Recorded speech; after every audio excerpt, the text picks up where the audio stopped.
Who is at a disadvantage? I, whom he prostrate, I am at a disadvantage, or he himself who prostrates? Why are you keeping quiet? He is prostrating, but that can also be done in a noble, cultured and refined manner. You know, people will come and prostrate. Look at all of them. You will find various kinds of prostration. In that act, you can find a lot of refinement. You can study the whole person. So the first item is prostration. This is a great culture of India. See, we have our greeting. You don't know what is our greeting. I have said it earlier. Our greeting is Namo Namaha. It is not good morning, good afternoon, good midday, good night, etc. I have always wondered, what is this good morning? I am not able to understand it. When I say good morning, what does it mean? Morning has been good for me. Suppose my morning has been bad, shall I say I had a bad morning? Suppose I say that, good morning to the other man, and his morning has been bad. So when I say good morning, will it not be a false statement? So what is meant by good morning, I don't know. So you should understand very clearly what is meant by greeting and what is the right type of greeting. The greeting may express whatever I feel. It should also feel a sense of soothingness at least, if not benediction. It's a very high word for the other party. So our greeting is Namo Namaha. Namo Namaha. The other day, I don't remember who is that person. Swamiji, you told us we should say Namo Namaha. So I am saying Namo Namaha. This is our best greeting. Namo Namaha. We have considered when the intelligent, moral, ethical, educated, enlightened person, where does he reach ultimately to? He reaches a level of humility and humbleness and innocence. In the whole of spiritual literature you will find straightforwardness is the best and the highest quality. Straightforwardness, arjava. So when we speak of humility and prostration, you should understand we are carrying a great cultural legacy of a country whose civilization is ageless. This you should understand. It may take 1 hour, it may take 1 day, it may take many days. Wait. There is no point in giving you something which you are unable to take and act upon. So maybe it will require an initial gestation period. That is okay. But when he is pleased, priched jnatavyam atmanaha, then you ask him whatever you want to know about your own self. What is it that you are asking him? You are asking him to make you understand, realize and get to your own inner chamber. The chamber is already in you. It is within your body, very close to you than even the body and the mind. But you are missing it. Can you imagine? What a travesty is this? The treasure is there within your body, not outside. It cannot be accessed or approached by anyone. You alone can access it. But you are unable to get to it. So the loss and the mystery are very supreme, high. So you should ask him, Jnatavyam priched. Ask him. In front of a guru, there is only one item you have to do. Seek, ask for and get. You have to express your seeking and keep quiet. Then he will start telling you, speaking to you. Here you will find in the whole text the disciples' words and submission. The disciples' words and submission are very rare. Guru's replies and Guru's explanation are greatly much. So a Shishya doesn't have to talk much. There are some people who go on asking. I remember the first year I came to Jamshedpur. There was one person, his name was, if I remember correct, Narayananguti. I was staying with Nandini Verma and Nandini, the couple who brought me to Jamshedpur first. So Narayananguti came to me and he had a list of questions. I sat there.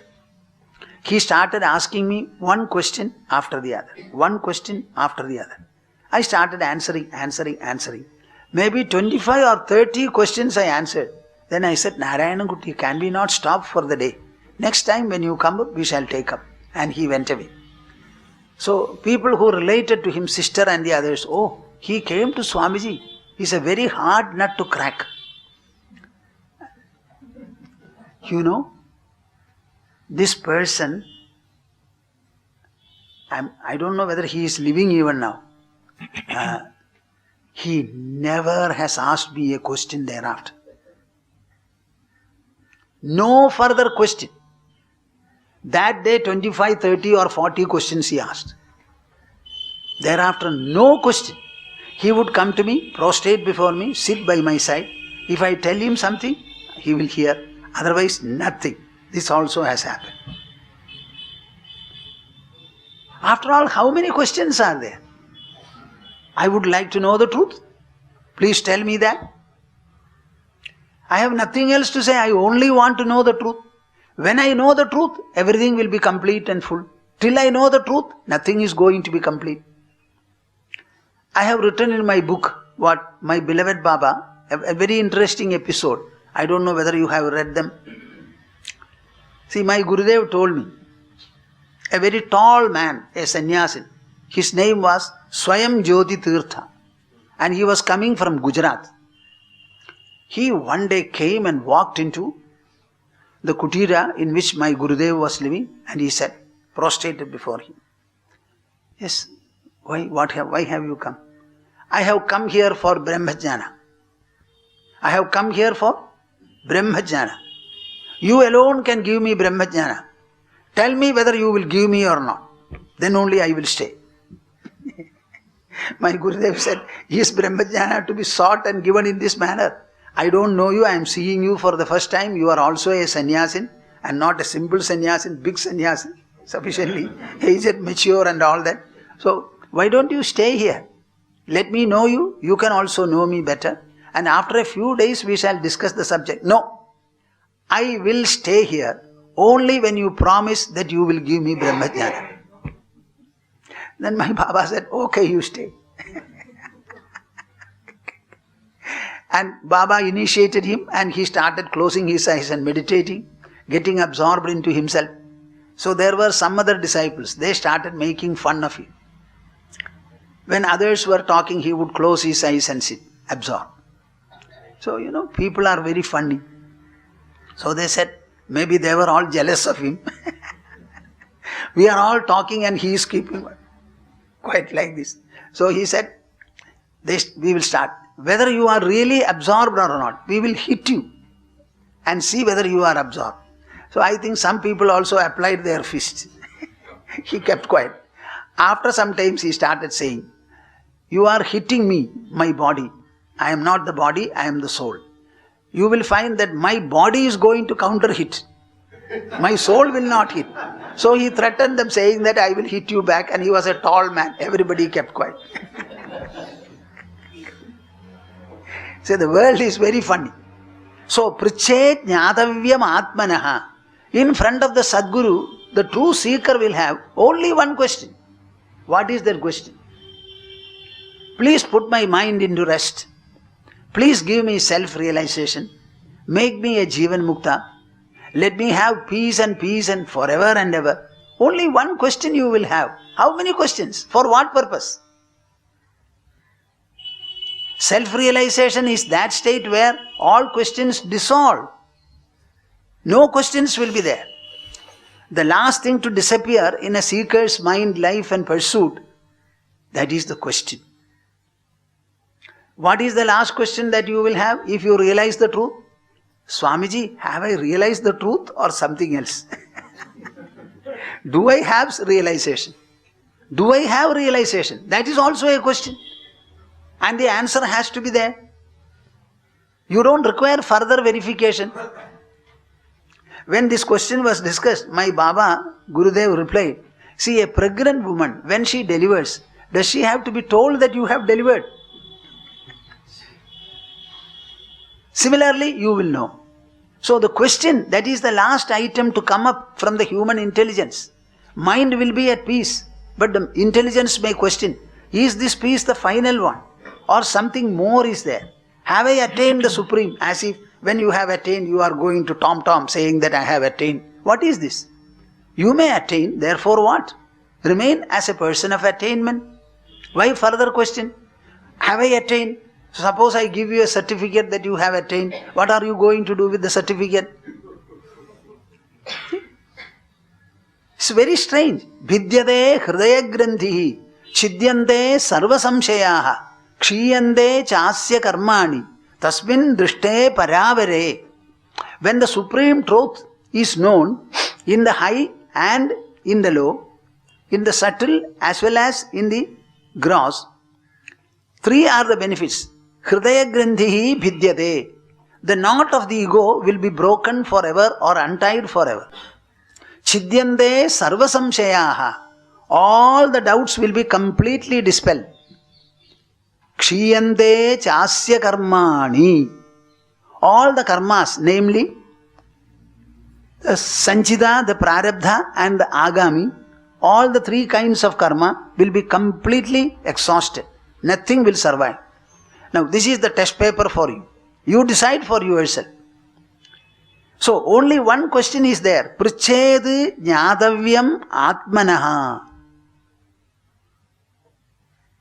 Whatever you want to know, you ask him. People come seeking Diksha from me. I take them to the Diksha room. Now in the ashram we have got specially a room for it, an air-conditioned hall, where it's a silent hall, soundproof. So I sit with them. I explain to them what is Diksha, etc. and finally said, close your eyes, sit for 1 or 2 minutes and let me know very clearly what you want from me. I don't want to know other things. You have come to me and you want to be initiated by me. So let me know very specifically what exactly you want. The answer you give should not have more than 4 words. Many people will start speaking 1 paragraph. Even after I say this, they will start speaking 1 paragraph. I said, no, reduce and let me know in 2 or 3 words what exactly you want. Then they come up and they say something. See, you should be specific in what you want. There are many things around you. Come to a conclusion as to what you want. I think we must be able to decide upon it. Some people will say, I want guidance to my life. I want guidance to my life. Even then 6 words. They don't say, I want guidance or guidance. Some people will say, I want to grow spiritually. Very rarely people say, I want self-realization. See, we must be clear about what we want. After all, you have gone to a guru.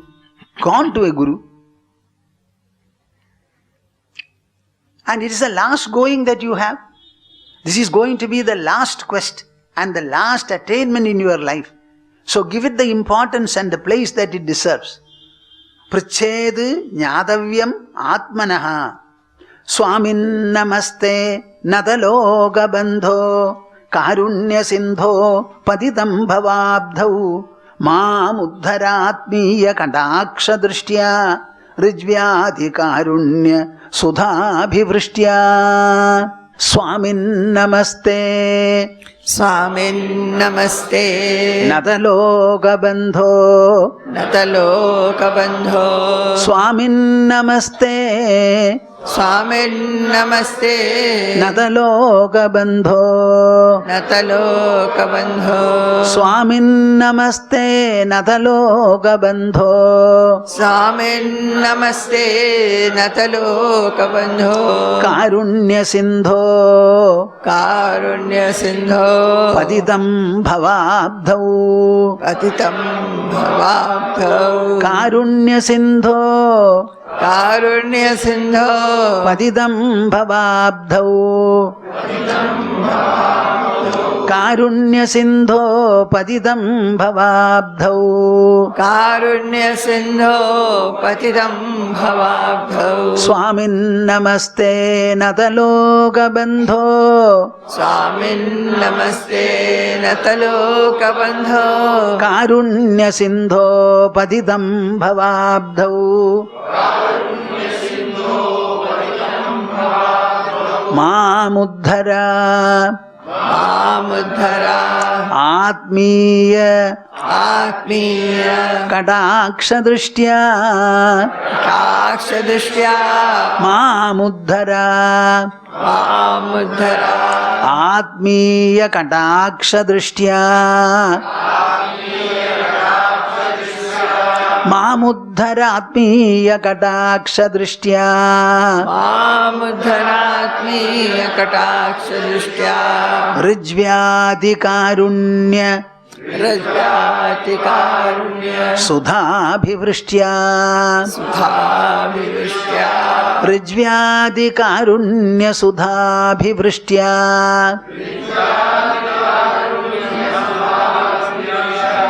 Rijvyadi Karunya Sudhabhivrishtya Rajyati Karunya Sudhabhivrishtya Swamin Namaste Nataloka Bandho Swamin Namaste Nataloka Bandho Karunya Sindho Padidam Bhavabdhau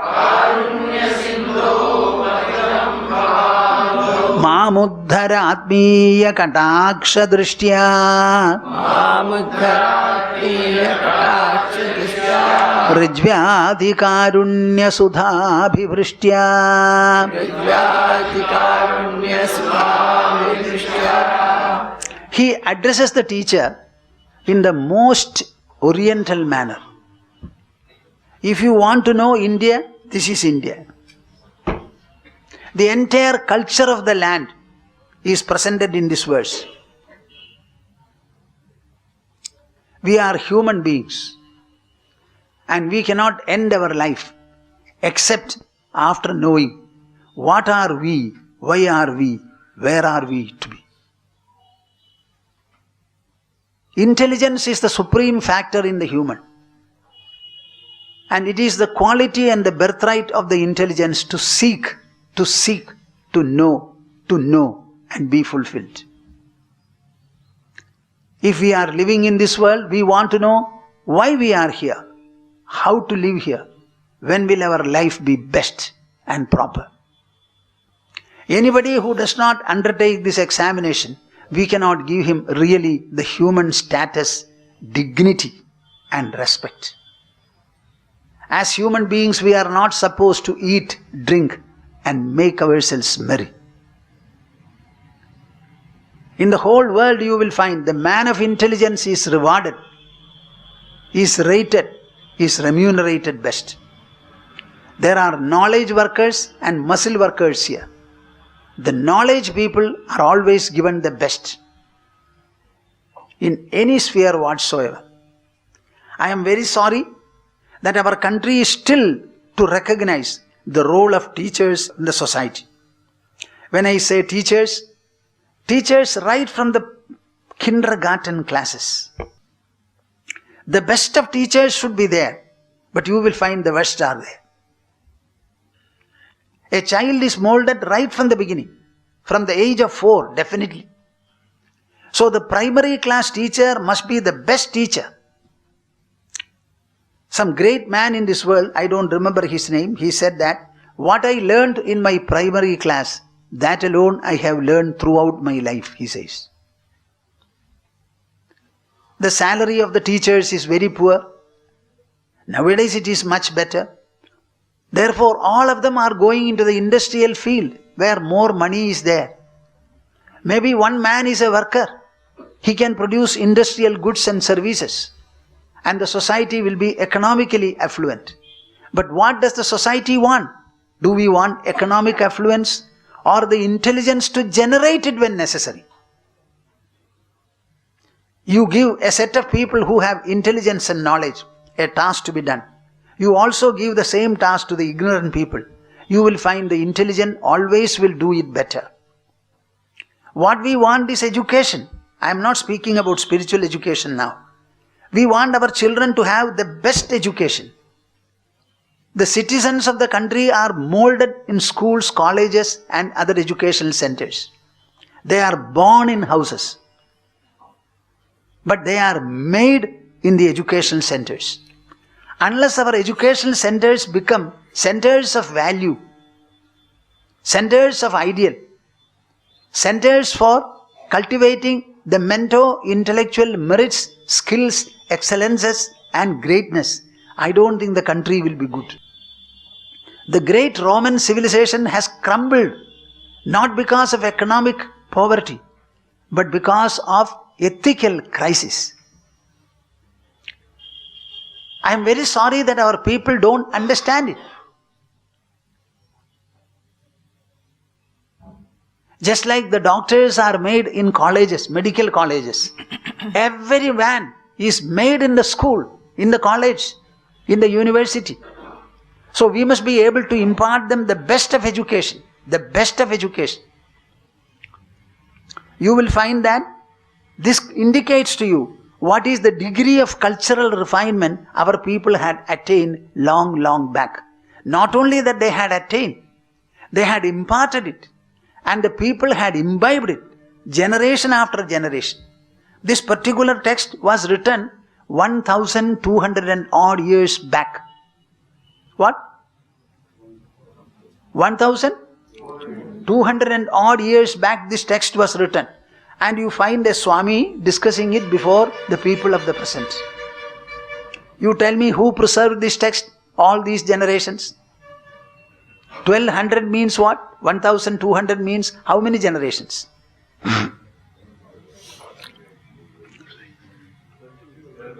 At least 50 generations, is it not? 25 years per generation. See, how many years back was it written? And one man wrote it. A few people must have read it. They did not keep quiet. They imparted it to the others. And all of them imbibed it because of the relevance it has, the beneficial nature of it, the ambrosial effect of it. As a result of which, what happened?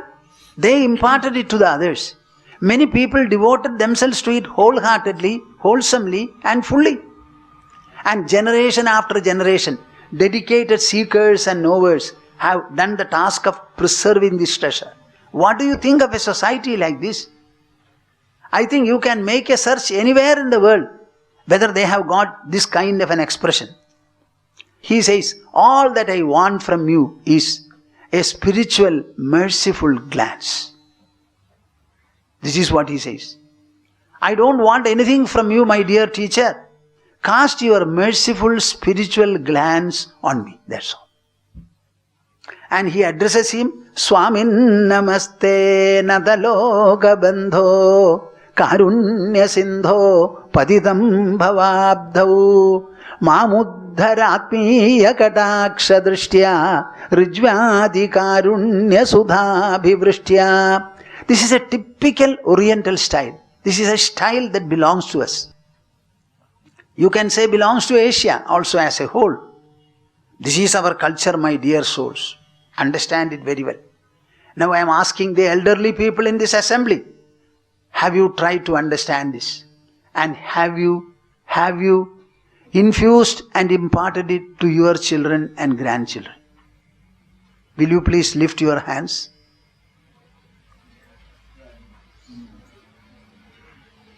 Not many. The majority belong to the modern generation. See, understand the misbehavior that you have incurred in your life. After all, we belong to this country, India. We have freedom to move about only within the boundaries of India, not anywhere else. Your freedom is restricted.